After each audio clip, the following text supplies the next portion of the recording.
Hello and welcome. Study through us in PS Academy. Class 10 आज हम लोग chapter the rise of nationalism in Europe का starting पढ़ेंगे। ठीक है, स्टार्टिंग में हमारे फर्स्ट पेज में क्या दिया रहता है? Frederick Sorio, the very important and most imaginative person of the France. बहुत ही इंपॉर्टेंट रोल प्ले किया था उन्होंने फ्रेंच रिवॉल्यूशन में through their art, through their painting. उनकी बहुत ही फेमस पेंट थी जो कि 1848 में उन्होंने बनाया था। क्या नाम था उसका? The dream of world wide democratic and social republic pact between the nation. उन्होंने बताया था कि उस वक्त जो फ्रांस हमारे मोनार्की सिस्टम के अंदर दबी हुई थी, तो उन्होंने इमेजिनेशन वे में बताया था कि सोशल और एक रिपब्लिक जो सोसाइटी होती है कैसी होती है। हम आपको फिगर के थ्रू समझाएंगे कि उसमें कैसे उन्होंने अच्छे से इमेजिनेशन करके एकदम बहुत ही डिटेल्ड वे में समझाया था। जैसा कि आप देख पा रहे हैं, ये फ्रेडरिक सोरियो की इमेजिनेटिव पेंटिंग थी। उन्होंने यहाँ पे देखिए सोसाइटी को दो तरीकों में बांट दिया हुआ है। एक ये हमारा ये मोनार्की सिस्टम, और ये हमारी जो सोसाइटी एक पूरी लंबी चेन बनाती हुई हमारे ये किधर मोनार्की से सीधा रिपब्लिक की तरफ ट्रांसफ़र हो रही है। और ये जो फोटो है इसमें उन्होंने जो भी मोनार्की सिस्टम का जो कचरा था, जो उन्होंने बहुत ज़्यादा रूल्स, बहुत ज़्यादा रेगुलेशन बनाई हुई थी, ये पूरा उन्होंने एक कचरा इस तरह से फेंका हुआ ताकि जो भी सोशलिस्ट पर्सन है वो भी मोनार्की के सिस्टम में ना आए और मोनार्की के टर्म्स एंड रूल्स को फॉलो ना करें। और ये इसमें 4 सबसे इम्पॉर्टेंट जो कंट्रीज थी उन्होंने रोल प्ले किया था: USA, France, Germany and Switzerland. और फ्रेंच रिवॉल्यूशन की सबसे खास बात थी कि उन्होंने एक वीमेन को, एक फीमेल फिगर को बहुत ही ज़्यादा आइडलाइज किया, ताकि हमारी जो सोसाइटी फीमेल्स को इतना ऑपरेशन जो झेल रही थी, जो उनके साथ बहुत ज़्यादा मिसबिहेव हो रहा था, उसको दर्शाए करने के लिए और ऊपर उठाने के लिए जो फ्रेंच आर्टिस्ट होते थे फीमेल एलोगोरी का सहारा लेते थे। जैसे कि आप यहाँ पे इस फिगर के थ्रू में देख सकते हैं कि एक फीमेल एलोगोरी है जो कि फ्रेंच आर्टिस्ट ने बनाया था वीमेंस को पर्सोनिफाई करने के लिए।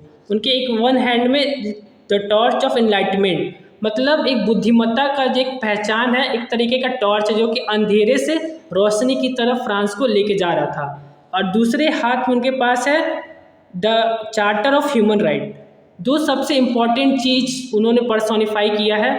पहला कि हमारा जो बुद्धिमत्ता है वो अंधेरे से उजाले की तरफ, यानी कि मोनार्की से रिपब्लिक की तरफ ट्रांसफ़र हो और डेमोक्रेसी हमारे कंट्री में बने। और दूसरे charter of the human right, ताकि लोगों को कैसे रहना चाहिए, क्या उनका रूल एंड रेगुलेशन होना चाहिए, एक ह्यूमन राइट का पूरा उन्होंने डिटेल ब्यौरा एक हाथ में उनके हम देख सकते हैं।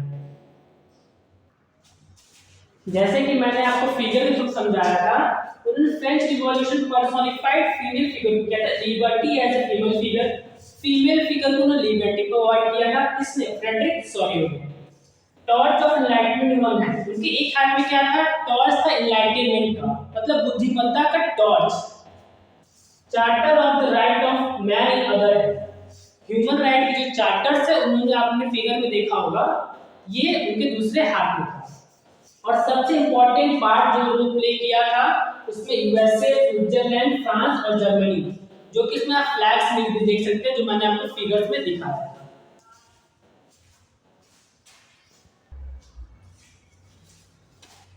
तो ये जो फिगर था पूरा बहुत ही इम्पोर्टेंट रोल प्ले किया था। फ्रेडरिक सोरियो का जो फिगर बनाने का मेन मोटिव ये था कि जो हमारे जो लोग हैं उनके हार्ट में नेशनलिज्म, एक सेंटीमेंट पैदा हो, और वो फ्रांस की प्रगति के लिए, यूरोप की प्रगति के लिए, अमेरिका की प्रगति के लिए लोगों का योगदान चाहते थे। क्योंकि योगदान बहुत इंपॉर्टेंट है, क्योंकि आज़ादी की लड़ाई बहुत ही संघर्ष भरी लड़ाई होती है, किसी 4, 5, 10 के साथ नहीं होगा। वो एक सेंटीमेंट डेवलप करे, नेशनलिज्म की भावना क्रिएट कर पाए, इसी वजह से उन्होंने ये फिगर बनाया हुआ था। और दो सबसे इम्पोर्टेंट टर्म्स हैं जो कि हमारे एनसीईआरटी के बुक में भी दिए होंगे, एक एब्सोल्यूटिस्ट और एक यूटोपियन।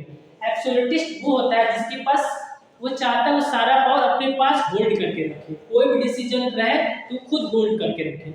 और मोनार्की सिस्टम बिल्कुल एब्सोल्यूटिस्ट के ट्रेंड पे ही फॉलो होती थी, क्योंकि वहाँ की जो पावर सिर्फ एक राजा के पास रहती थी। कोई भी डिसीजन लेना है, कोई भी चेंजेस करना है तो वो राजा के पास अल्टीमेटली जाना पड़ता था।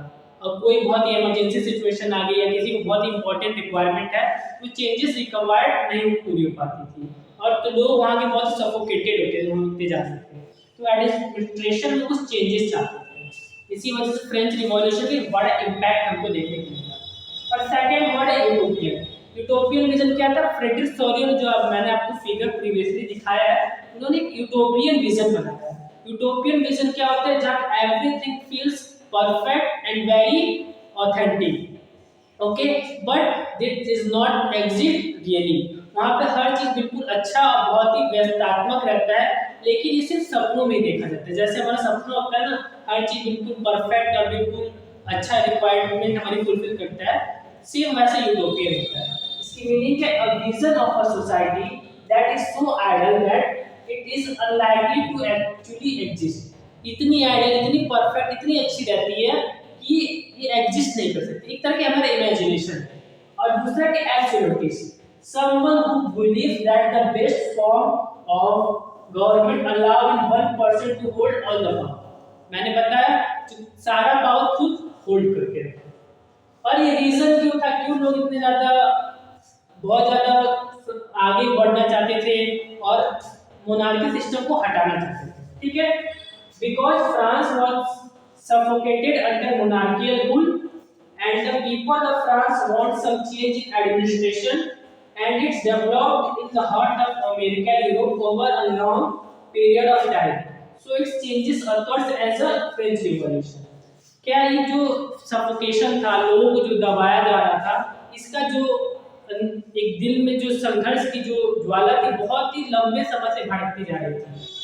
लोग उसको दर्शा नहीं कर पा रहे थे क्योंकि उतने प्रॉपर उनके पास सोसाइटी नहीं थी, उनके पास उतनी टेक्नोलॉजीज नहीं थी, उतने आर्ट एंड कल्चर उनका डेवलप नहीं हुआ था।